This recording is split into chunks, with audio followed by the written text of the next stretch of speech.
అల్లు అరవింద్ చేసిన కామెంట్స్, దాని తర్వాత ఫ్యాన్స్ ఫైర్ అవ్వడం, అతను ప్రెస్ మీట్ పెట్టి రియలైజ్ అయ్యి సారీ చెప్పడం, ఇవన్నీ ఎలా చూస్తారు?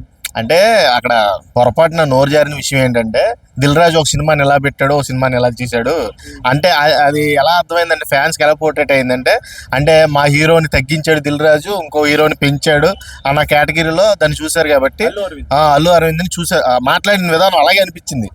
ఇప్పుడు ఆయన ఎక్స్క్యూజ్ అదే అపాలజైజ్ చెప్పకపోతే మ్యాక్సిమం అందరూ కూడా అలాగే అనుకునేవాళ్ళు దాన్ని. కాబట్టి నేను ఆ ఉద్దేశంతో అనలేదు. దిల్ రాజు గారి గురించి వివరించే క్రమంలో కొంచెం మిస్టేక్ జరిగింది, నాది పొరపాటు.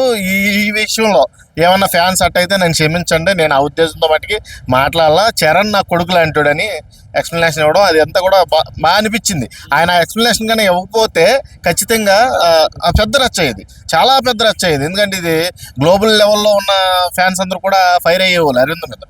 కాబట్టి దీన్ని సార్ట్అవుట్ చేసుకోవడం మంచిదైంది అని నా ఉద్దేశం. అంటే ఒక హిట్ పడంగానే కొడుక్కి అటు కొడుకు ఇలా మారిపోయాడు, తండ్రికి తగ్గ కొడుకుని ఇలా రకరకాలుగా కామెంట్స్. అసలు తమ్ముళ్ళు చూడాలి, ఇంకా దారుణంగా పెట్టారులే కానీ అంటే అదేం లేదు. ఇప్పుడు తండ్రి కొడుకుల మధ్య మళ్ళీ చుచ్చు పెడతాం ఎందుకు, కానీ ఒక విధంగా చెప్తే ఆయన మాట్లాడి నిజంగా కాంట్రవర్షియలే. అది గనక సవరించుకోకపోతే ఖచ్చితంగా అది కాంట్రవర్షియల్ అయ్యేది. ఆయన ఇంటి మీద మళ్ళీ దాడులు జరిగేమో, ఇంకేదైనా జరగవచ్చు ఖచ్చితంగా. కాబట్టి వెంటనే దాన్ని గ్రహించి వెంటనే మళ్ళీ అందరికి ప్రెస్ మీట్ పెట్టి చెప్పడం అనేది చాలా గొప్ప ధైర్యం అని చెప్పాలి. అంటే దాంట్లో తెలివి అని చెప్పాలి, ధైర్యం కూడా కాదు, తెలివితేటలో అరవింద్ గారికి కొంచెం ఎక్కువ ఉన్నాయి.